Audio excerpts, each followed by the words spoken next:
'Twas the month before Christmas. The office was all out. HR folk were stirring and dreading the fallout. The next day regrets, the mess to unpick, a minefield of boozing and puddles of sick. The drunken malarkey and raising the roof, snogging and dancing and uncensored truths. So for your listening pleasure, a few revelations, tales from HR, and those celebrations. Season's greetings and a very merry time to you all. We're human, don't you know, just like you are. And this is a very special seasonal episode dedicated to the wonders, mysteries, and traumas of corporate festivities. I'm stoked to have a wonderful guest host today. I have Sarah Archer here with me, ex-HRD turned actor, playwright, speaking coach, marketeer, and all-round good egg. So, hi, Sarah. Hi, Rachel. How you doing? I'm very, very well.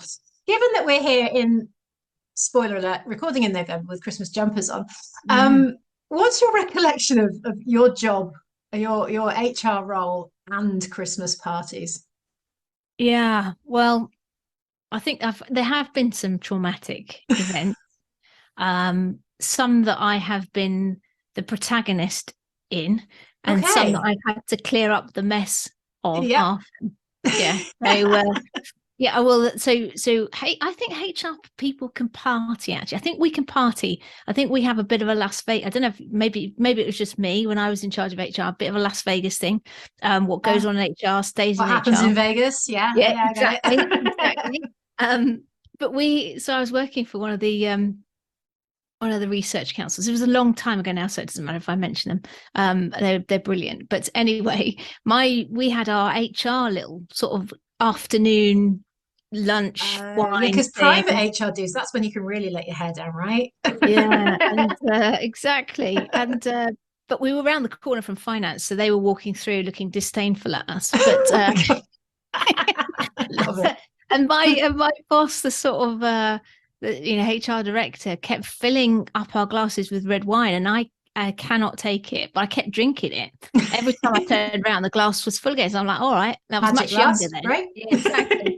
And anyway, eventually I ended up being ill in my manager's bin, taking the bin home. So there's theft of company property right there, and actually being carried out like a fireman's deadlift over someone's shoulder. So not great. But for some reason, I got a promotion soon after, so I don't know what that said. And then the other one that I recall was when I was actually, it was before I was in HR. It was like my gateway drug into HR. Oh, okay. I was chair of a works council in Germany, and we organised the Christmas party with the HR department. It was a huge event at a massive hotel just outside Munich, and we had an international workforce. And it went brilliantly. The night was amazing. Everyone was so happy. The drinks were flowing. And it was only next day that we found out the drinks were flowing and flowing and flowing and flowing because a couple of the Irish lads had forged a load of drink tokens.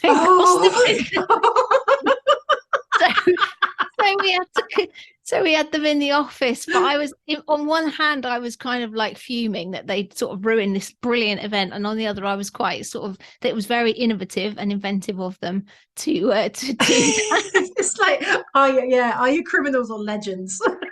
Exactly. So those were my sort of memorable Christmas experiences, if you like.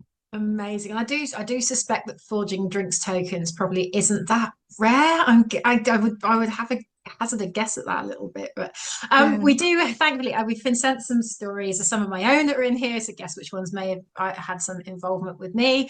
Sadly I don't have any I'm not really embarrassing stories. I don't think yours were that embarrassing. I do have examples of when I've been sick because I've drunk too much, and again because I can't take my drink, frankly. I can't mix drinks for sure. Certainly can't mix drinks and food. That really does for me. But I've also missed an awful lot of the Christmas celebrations, either being ill or not drinking at all because I want to be the grown-up. And then sorting out stuff that's happened or been happening, and then I have a miserable time. So you're right, HR can party. I think we partied the best when we reserved it for our own little outings. We'd all go out into Bath or something because we were in the West Country. A night out in Bath, we've had a few of those. I've always been sick. I've always been ill, like horrendously ill the next day. It's always been worth it.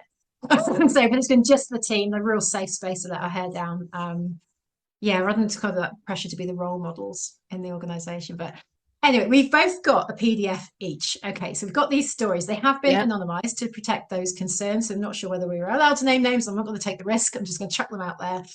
So no one can really tell who's who. If somebody hears it and go, oh my God, that's me, no one's going to know. It's fine. So I think we should be okay with that. I'm slightly dreading the read because I've been trying not to read ahead. I've looked at the titles and I go, oh, that sounds interesting. Let's see there's some interesting ones, aren't there? I'm also hoping I don't get the giggles and utterly corpse and ruin the recording, because that's entirely possible. Once I start laughing, it's very difficult to stop. So shall we share? And then I suppose there's a little bit of an educational edge to what I try and do. Just have a think about, okay, if we were HR faced with that situation, or somebody came to us with a so-and-so did this on Friday night, is that do we take that down the disciplinary route? Do we have a quiet word? Is the embarrassment punishment enough?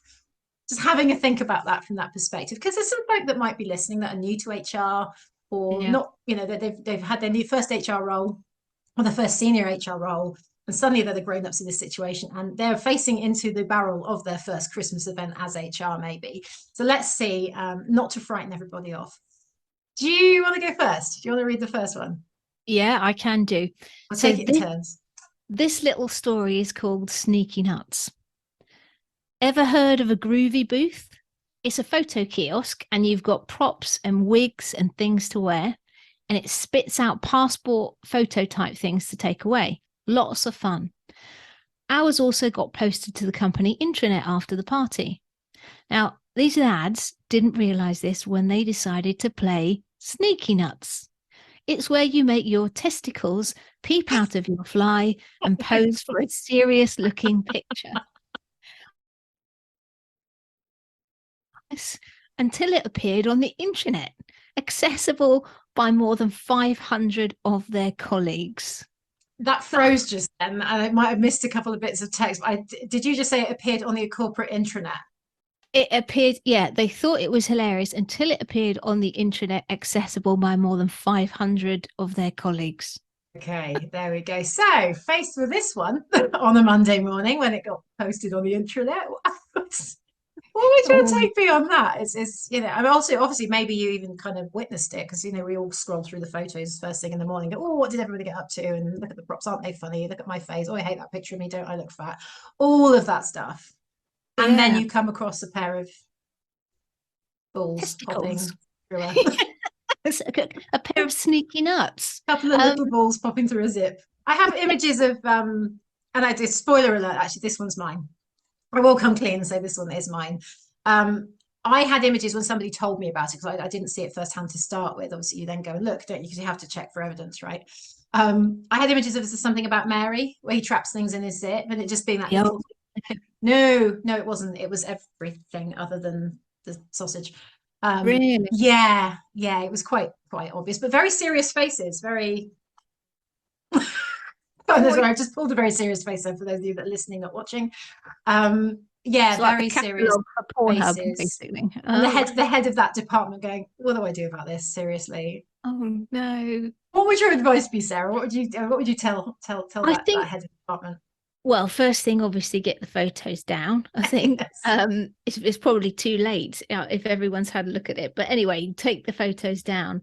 I think it would be.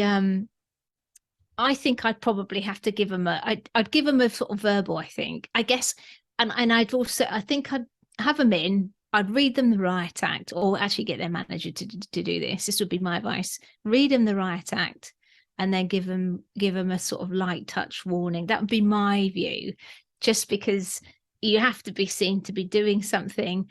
But, at the end of the day, it's not, if they didn't genuinely know it was going to be, on the internet, and they thought they were just going to walk away with their pics and and have a bit of a giggle privately. Yeah, in theory, it's got a curtain, so you think it's a private space, and then your photo pops out and you take your photos, off you go. And to be fair to them, they were fairly new to the organisation. They hadn't been to the previous Christmas party, so where the photos from that had ended up on the intranet. And to be fair, I think there's a bit of a responsibility for the company with that booth saying these will be posted to the intranet as of, because ultimately, I don't want to go GDPR on that, but your image is your private property, right? And it's that right to replication and all of that kind of stuff. And you just think, there probably should have been some kind of disclaimer. I'm just thinking legally, if this ever was like a really serious thing.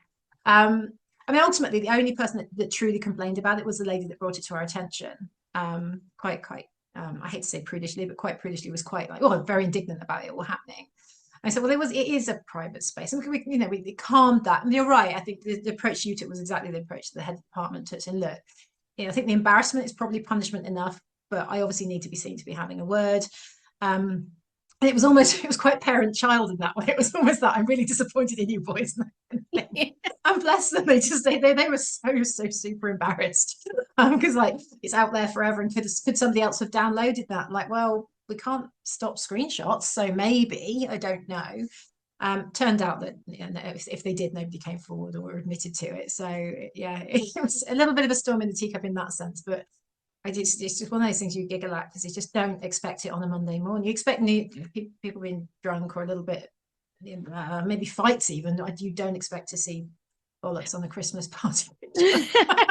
So, I'm going to have to declare this recording as I hate that you can only have explicit or safe. I just don't know whether bollocks is child safe. So I'm just I don't think bollocks is a swear word, but it's one of those iffy ones. Yeah, and I think apple's a bit funny. So, but then they're an American company and probably don't know what bollocks is, because it's not an American word, right? They don't tend to use that. Who knows? We might be safe. We might be safe. Right. Okay. So I've got one, and like I said, that's the only one that was actually mine. So these are new. This one's called Piddlegate. Interesting. So we had a party in the stately home, and the next day had a report from the venue that some antique vases had been used as urinals. Oh no. Oh dear. I don't want to be sexist. I like that, but I can't see the ladies finding that too easy. I love that her brain went to, I don't want to be sexist, but it's a typical HR. I need to be careful here. Yeah, in my head I'm going, so is this a tall, thin vase with a narrow neck as opposed to an urn? No, yeah. I'm thinking practicality wise, if they're thinking about, it not being physically possible for ladies, maybe it was something with a narrow. No, yeah. Oh, but what a horrible thing to get down to. So again, I mean, how do you, you could DNA test it, I guess, but that's a bit extreme. So the hotel complained, did they, or the what? Hotel, I guess the cleaning crew. I suppose the cleaning crew would have found it or smelt it the next morning or something. Or oh no, nightmare. Gosh, who has a Christmas party in a stately home? That's a massive risk, isn't it? Huge risk. Oh my God, all those paintings and oh geez, yeah.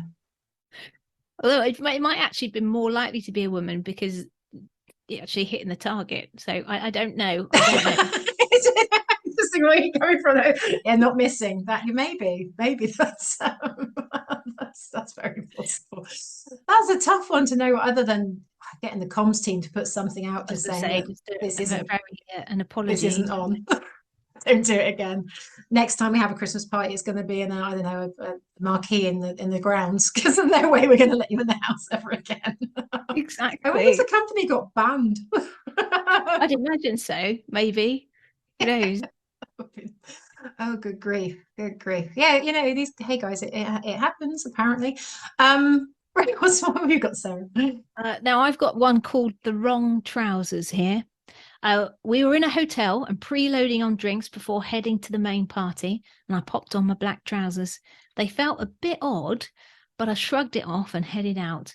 It was only an hour later, when I went to the loo, that I realised they had no fly, and I'd picked up a pair of my wife's black work trousers. Sadly, I noticed while stood with colleagues at the urinals and had to dive off to a cubicle. I made the excuse that I had bad guts rather than to admit to wearing my wife's slacks. Oh no. Getting caught short. Guys, the urinals trying to find his fly and it not being there. That would have looked very odd in itself. Oh, that's not an HR thing though, is it? I mean, that's just that's such a that's just someone who doesn't pay attention to detail. Yeah, do you know what? That's the sort of thing I think my husband would pick up a pair of black jeans and throw them in the bag without thinking. I mean, my black jeans have flies, but they wouldn't fit him. He wouldn't get them on. So I'm just like, what? It's I can just see him putting one leg in there and going, I've got no trousers. So,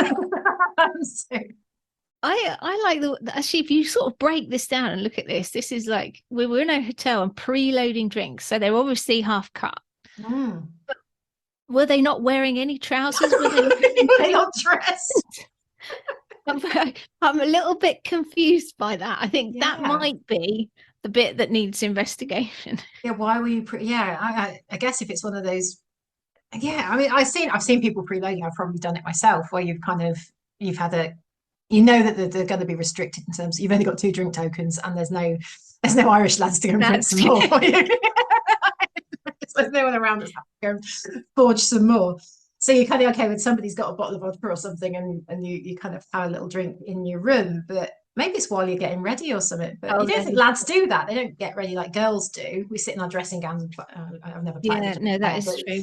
Maybe that was it. But putting on your wife's, I mean, if it's the only trousers you took with you, you're stuffed, right? Good job they fitted though. I'm not saying if it happened to me, it would have been, he'd have no trousers to wear. I'd get this panicked phone call saying, "What am I going to do about trousers? Like I'm in Cardiff and you're at home. Well, I can't drive you trousers to Cardiff, can I?" Nightmare. No, so there we go. Not really an HR thing there, just attention to detail. Yeah, I think so. Maybe it's an HR thing because that's an HR person. Yeah, maybe. In which case we should know better than to preload and put the wrong trousers on. Okay, we've got the night bus. So there was a do in London and the company put on buses to get everybody back to their hotels. One lad fell asleep and ended up spending the night in the bus depot. A 45-minute ride away from where everyone was staying, but he didn't wake up until the following morning anyway, when he called his manager and asked for help getting home because he'd missed the morning pickup. Oh no. You'd think they'd check the bus, wouldn't you, when everyone was getting off to see if there's somebody asleep? Yeah. Oh my God. Or the drivers, when they get to the depot, doesn't somebody kind of wander up and down the aisle of the bus just making sure there's nothing left behind? Or does it? So did the guy spent the night in the depot? Is that I'm right? guessing so. This is what this says. He fell asleep and ended up spending the night in the bus depot. Maybe in the bus in the depot. Or did he get out of the bus and go into the depot? And can you spend the night in the depot? I would imagine they'd kick you out, wouldn't they? I reckon he must have been on the bus. Yeah. Oh dear. 5 minutes away from that, where everyone was staying. Called his manager the following morning to ask for help getting home because he missed the morning pickup. So he missed whatever pickup to get home, train, bus, whatever, because he was already on a bus, but the wrong bus in the wrong place. Oh my God. So yeah, I mean that's not a disciplinary thing. That's not a you've been naughty or anything like that, is it? But there's kind of a bit of a safety thing there, isn't there, of knowing where your staff are and how responsible are you for people once they've got on a bus and left the venue. I think not. Assuming they're adults, grown-ups, right? I mean, let's face it, people do want to make a lot of things HR's responsibility in the business when it's not. I would struggle with that being HR's responsibility, frankly, other than, if we'd organised the do maybe, or, if it's been an HR thing to set the buses going and all the rest of it. But at the same time, even then, where do you draw the line where some would say, look, we have a responsibility, there's a corporate responsibility, all right, and that might fall a little bit into HR's wheelhouse. But at the same time, none of our staff are juveniles. None of our staff are, I mean, you might have apprentices, they might be under 18. You might have that might be, yeah. That could happen. But again, you wouldn't have them drinking, right? Technically, in theory. No. Wouldn't want to allow them to be drinking. You would expect the managers to keep an eye on that it wasn't happening. Again, I guess that's a whole minefield that exists. I mean, there could be one or two things. Sometimes, I mean, this also comes down to the way that the manager handles it, because presumably the manager is going to handle this situation. And sometimes I've found that in the past, either they can be too heavy-handed, or they don't do anything at all. And it's that sort of, if they phone you up for advice in handling this situation, what would you say, Rachel, with this one, if the manager asked for advice? I think my first thing would get him home, get him back. That's, regardless of how it's happened, get him home, get him back to the office, or to get him actually home if he's horribly hungover. I think if it was somewhere I'd worked and everyone found out about that when he did arrive at the office, there would be a round of applause as he walked in, because that was the nature of where I worked. I think again, it for the manager to say, like, let's get him home safely, and then have a chat about how much you drink at a corporate event, to saying, look, be sensible, just make sure that you have your wits about you enough to know to get off the bus and not fall asleep and stay. To know to get off the bus and not fall asleep and stay wherever the depot happens to be. If the company's nice enough to put a bus on, use it responsibly, maybe. And other than that, I guess the Yeah. experiences should be learning enough. I wouldn't go harsh on that in any way, shape, or form. We'd just like, No. chalk it up to experience. And I suspect youth, and that they call them a lad. Yeah, I I think do probably he'll suspect have a youth. nickname after that. Oh, no doubt. No doubt. I hate to think what it was. To think what they thought. So, Oh, yeah. dear. Oh. Right. Okay, Right. good. Right, what else you got? What else you got? I've got the next one is called Too Many to Count. There was the one where someone fell in a fountain, someone motorboated a colleague's wife's breasts, a pair of knickers found on the roof of the CEO's car, decorations stolen from tables. One team got barred from a hotel for raiding the kitchen for snacks. Then the usual drunken singing, semi-nakedness, couples dramas, breakups and makeups, etc. And a good dose of those that would drink too much and eject it later on. No one big story, just a catalogue of shenanigans and hangovers.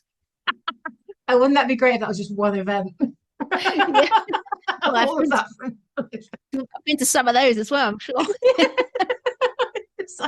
It's funny for the weight makeups and breakups bit though, because you think actually you do, I guess again with the lubrication of alcohol, you might have couples there if it's a partner's event, that kind of thing. But at the same time, if I think back to events I've seen girls and lads having arguments when the Yeah. drink is flowing, and I suppose the sensors are dropped, the filters are opened up a little bit. And I think I remember stepping in once or twice to kind of just kind of break it up and have a word to let this is a happy event. Let's not be arguing. If you can't not argue, I will want to go one way and want to go the other way, or we're talking about this on Monday morning. I had to get a bit mumsy again. It's that kind of like, don't make me tell you off. Don't make me put you in timeout. But it's almost that you're either gonna have to separate or you shake hands and get on with things because this is a fun party and I'm not having fisticuffs. Lads, not so much actually. A little bit, and actually, I don't remember a lot of that. It was, I hate to say it of my own sex, but mostly girls that were having the she said this and she said that, and Yeah. yeah, Yeah. but interesting with the kind of makeup and breakups thing, Yeah. whether it was couples or whether it was friendships, I suppose. I think Christmas parties have also been responsible for a lot of office affairs starting. I think in my experience, so it is a hotbed. Did they had in the office, the program, The Office, there was all shenanigans going on at their office parties, Christmas parties as well. Yeah. But I think it's when the reservations are sort of, that all the inhibitions go down, things can get Especially if you've very, been put up in a fancy hotel and they've got hotel rooms and we're away and all the rest of it. Just like, who's sneaking out whose room at first thing in the morning, all the rest of it. Just like, oh, I think the only thing that I would be looking to check on in that, well, I mean, there's a few things, but the motorboating a colleague's wife breasts. Yeah, that's pretty serious, right? I mean, I think That's pretty serious. That's yeah. Yeah. I wouldn't want to have to deal with that, but at the same time, I think you'd have to go a little bit heavier on that one. Just drink or no drink, that's like stupendously inappropriate. yes, and from it's not very inclusive. It's not very it's not very good, is it? So No. I think if I was her, I'd be just horrified if it's relative stranger, even if you knew them really well, you just would do. It's like, God, what do you do? Unless if you were I mean, you can imagine someone being punched for doing something like that, and then who's really at fault? The one doing the punching or the one doing the I love the word motorboating. I'm slightly horrified. I know what it means. Yeah, yes, I didn't know, but I did have one of my HR team had, yes, she was actually she welcomed it because she was quite proud of her assets. So there was a lot of that going on, which I actually, as I say, it was a lesson for me, so I didn't know what it was before. Where did I learn? Oh no, I think I learned what that was from watching that Keith Lemon thing, the TV, whatever comedy panel show he did. Game show. Yeah, he referenced motorboating a fair few times, I think, in that. And that's, I do remember sitting in the lounge and watching it, giggling, and then going, I don't really know what that is, though. and then my husband had to explain it to me. Apparently, he didn't choose to demonstrate. And then maybe people listening who don't know what it is, we probably go and look it up. Yeah, Urban Dictionary, because I do not want to have to explain what that is on my list. Because that will get explicit. Get the gist. Yeah, exactly. Let's not explain what motivates. Needless to say, highly inappropriate at a work event or any event unless you have permission. An absolute consent. There you go. Go and look it up on Urban Dictionary. Right, so what have I got? The mosh pit. I like a mosh pit. I came back from a party with a huge blue bruise on my foot where an apprentice landed on me while moshing. Okay, nothing to punish really, much hobbling for me for a while. He was indeed very sorry and did buy me some flowers to apologise. I'm going, that's sweet. No, he landed on you, but okay, it's really sweet. But then you don't go in when if it's that sort of tune and there's a full dance floor and people are jumping up and down and moshing, you kind of go into that with your eyes wide open, right? As so, look, I could get landed on here. So it's like you're all in or you're all out, right? Something like that. Well, yeah, I mean, I have to say that I avoid a mosh pit with, I've never it's never been an attractive thing for me, a mosh pit. So I can't. I'm sort of 5'1.5", 5'2", so I can't see. Bashed around, yeah, exactly. Yeah, it's just like no. Something to be avoided if you value your feet, apparently. Sarah, you got one last? Is it one last one you got there, or two? I've got one last one, and if we've got time, I remembered another story that might. Brilliant. Yeah. Why not? Why not? So this one's called Choosing the Moment.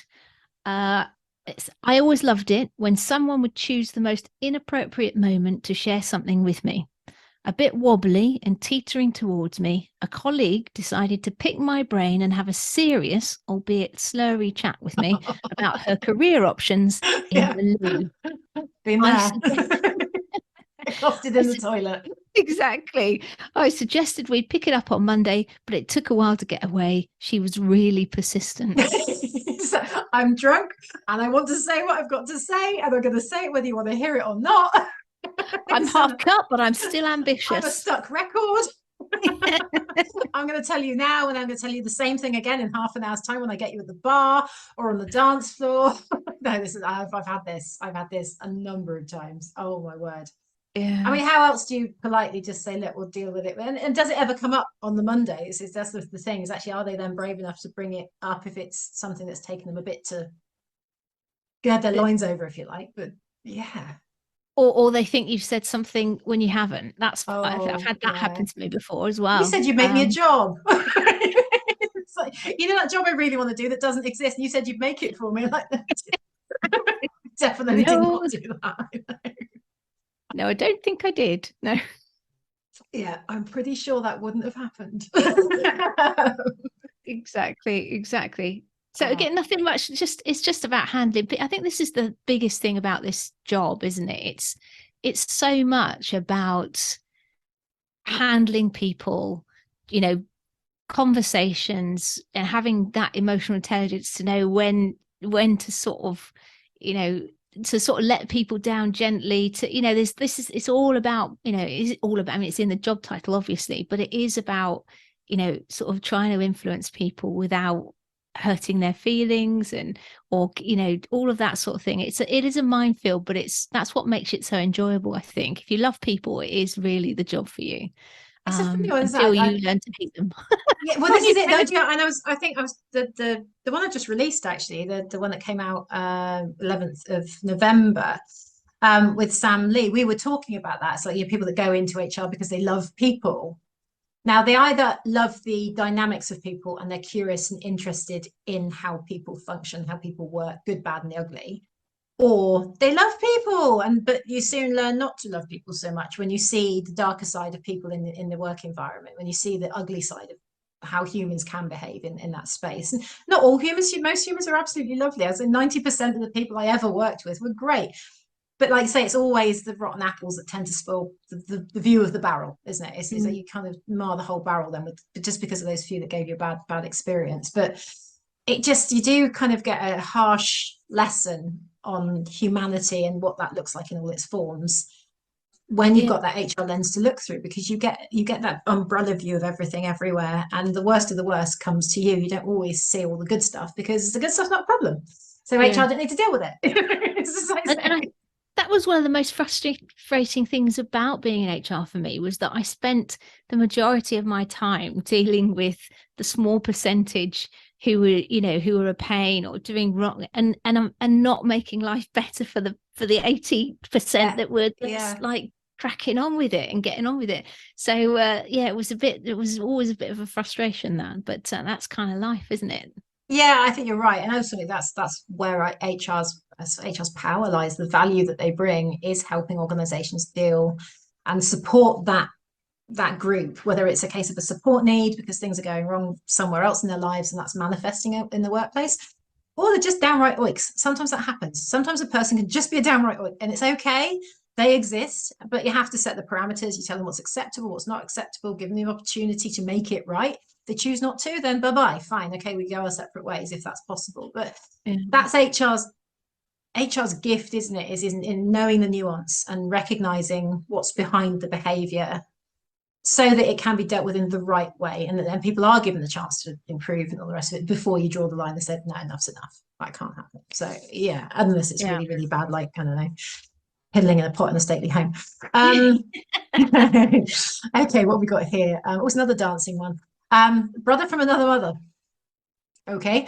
One of my colleagues got really drunk and danced up to the GM, rubbed his head. I'm assuming he rubbed the GM's head, and stated he was a brother from another mother because they both had closely shaven heads.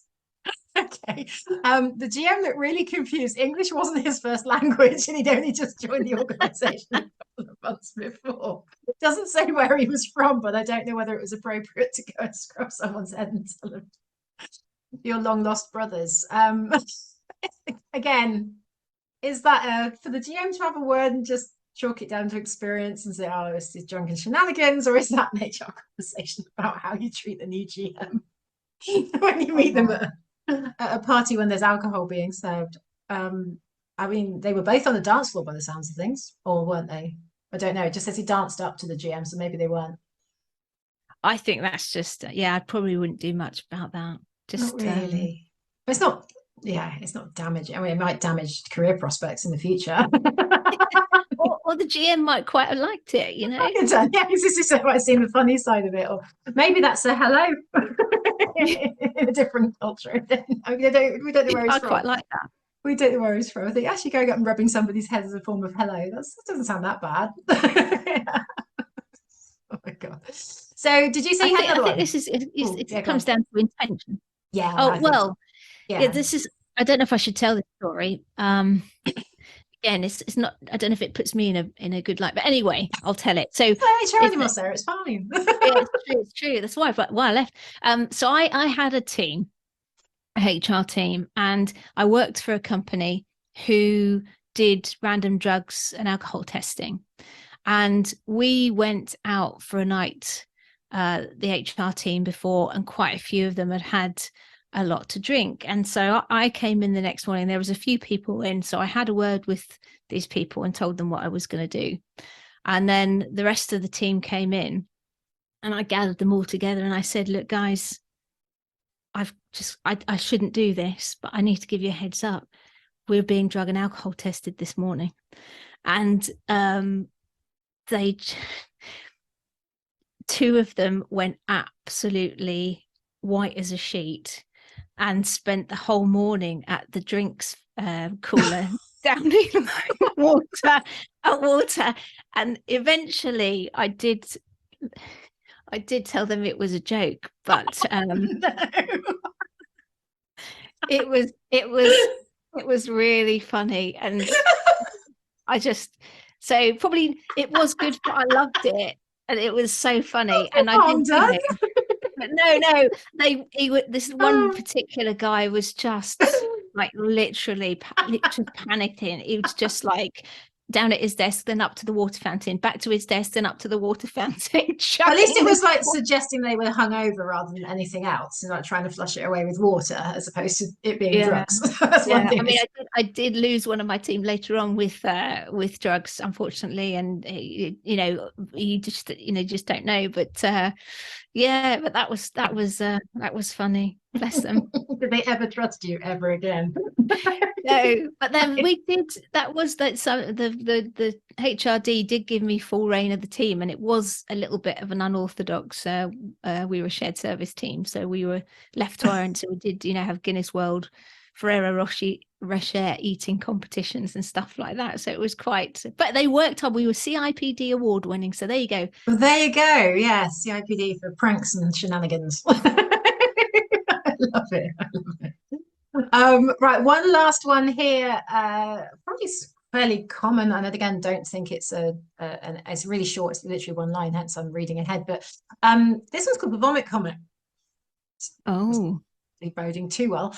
A lady behind me on the bus back from a Christmas party threw up, and it spattered over my shoes. The smell on the bus was, and it made 3 other people sick. Sorry, I'm almost gagging, just like, yeah, no, that, I mean, I can imagine the smell. That's the thing in my head now. I'm just going straight to the last time I've heard or been sick myself and gone, that's the thing that would make me, it's the smell of somebody else's just would make me throw up myself. And then it's just this chain reaction of, 3 other people. I'd be inclined to insist on cleaning for the shoes or new shoes though. Yeah, I think so. If I'd gone to HR and said this lady ruined my shoes by throwing up on them, as HR, I would try and do some, not mediation, but have a conversation with both and say, I would suggest you replace the shoes. Yeah, I think so. No, you can force that, but I think you can heavily encourage it, maybe. Yeah, definitely. I think all of these things, though, I mean, I don't know what you think, is that probably there's a little bit of upfront work that needs to do with the managers, just to sort of, set some expectation and some boundaries up front. I don't know what you think. No, I agree. And actually I think most organizations will have some sort of a policy for kind of events and stuff. And there's usually something somewhere that says, we expect you to behave like this. And if there's alcohol involved, you don't overdo it and all the rest of it. And think, okay, that's fine to have that in writing. And I guess a little bit of bum covering, I guess, from the organization's perspective. So if somebody does take it too far, they're not held liable for offering up an open bar or something like that. But at the same time, they know full well people are going to take advantage of an open bar and get a bit silly. And there's those that can drink and be quite happy and comfortable and sensible and not act like idiots and hold their drink and not throw up. And there's those that can't. There's those that really struggle and just will. It's funny, actually, I think I do recall several years in a row, there was one individual that always drank too much and always was sick. And it's not necessarily on somebody else's shoes or something, but always was really, really sick and had to be looked after by members of the team. So we're kind of reliant on members of the rest of the team to help them out when they got themselves into that state, which I never thought was fair. No. On those other members of the team, because that kind of ruins your night, doesn't it? If you're then having to spend your evening holding somebody's hair out of their way and putting them to bed and all the rest of it, and then sitting up, making sure they don't choke or anything like that, and just making sure they're all right. That isn't fair. I think there's something there that's more about the team dynamic than it is about the kind of the rules that the company has.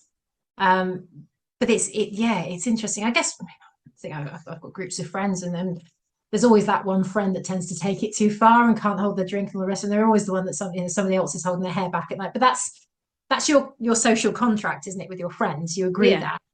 I think when you're in a works team, to just put that on someone, whether knowingly or not, isn't right. That's not appropriate. And I think actually I would be inclined to suggest some strong words to that individual to say if that happens again, because in my case it happened, I think 3 events in a row. They weren't all Christmas events, but they got mid-year stuff and all the rest of it.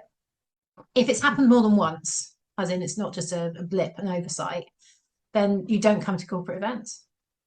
You don't get invited. If you can't behave to a point where you don't need to be looked after by your team, then you don't come. Or you come and you don't drink. Yeah, exactly. I think it's about not being selfish. But I think this whole thing is about, I mean, it's the fundamental, a reminder before a Christmas party to say, we want you to have fun. We absolutely, want to say, this is our way of saying thanks for what you've done during the year. We want you to have fun, but we also don't want you to have fun at other people's expense, which means X, Y, Z, and although you've got a policy, having a sort of friendly reminder, I think is a useful thing to do ahead of these big events. It's a little comms, isn't it? When you send out the invites, when you send out, this is the date and time, and just remember this. Yeah. And think about your HR team, because they don't want to be mopping up your crap on a Monday morning where you haven't been able to behave. We can all have fun, and HR deserve a night out too. I'd love to put that in the message. Obviously, it wouldn't be appropriate, but that's the underlying. That's the underlying. I was always a little bit resentful of feeling the need to be the grown-up and to be, uber sensible. Well, who's looking after me if I get drunk? No one. So I'm just going to have to not. Don't get me wrong, I was quite grateful because, let's face it, I don't handle my drink well, so that's fine. I just didn't want to be ill and horrible and feel like crap the next morning. But it's still, but that's still not fair. No. I should be able to not worry about how my fellow human beings are behaving at the corporate do. And like you say, like anything else, it's always the 1 or 2 versus the 98 or the 100 or 500 that are absolutely fine. And it's only got to take 1 or 2 and you're suddenly like, oh, your night is now all about that. Yeah. You don't want it to be that. You want it to be all about the celebration and the camaraderie and all that stuff. But yeah. Yeah. No, it's only film. Oh, really? Sorry, go on. No, carry on. You've got more, carry on. So there was another film I saw, I think it was called The Office Party, where the HR woman's running around trying to stop the chaos. She's got the cheese board in the meeting. Yes. I used it as a gift actually a while ago. It's just the best. She just sort of gives up and joins in, Yeah. But there is a point in time when the chaos has got so bad you just cannot beat it. You have to join it. But touch wood, I've never been in that position. I never got that bad. But, I do know the film that you're talking about. Thank you so much, Sarah. I'm just really conscious on time because I'm sure we could find more stories, and maybe things are starting to percolate and stuff's coming forward, and I'm going, oh, there was that. There's so much we could talk about. It's only fair though, because this is not just about us and Christmas. It's also a chance for you to kind of say what you do now, because you've obviously removed yourself from the HR world, but you are still helping very much in a business sense. So just give us a quick kind of rundown of what it is you do, who you help, and how folk can get in touch with you. So I guess for this audience, one of the big ways that I help is that, so a lot of my HR time was spent doing change management. And what I saw in my experience was so many projects and changes fail over time, cost, all that sort of thing. And I think a big part of that is that so many of the project management methodologies leave out the people side of things. And what I know now from all of the stuff that I've been doing since I left is that you need to get people to buy into change emotionally first. And that means leaders need to kick off the change, or when they do, or managers, even if it's a small change, with the way that they communicate that change can really get people to buy in. And so I do what I call sparketing, which is mixing speaking coaching with marketing, because even when it's change management, you are selling an idea or a project.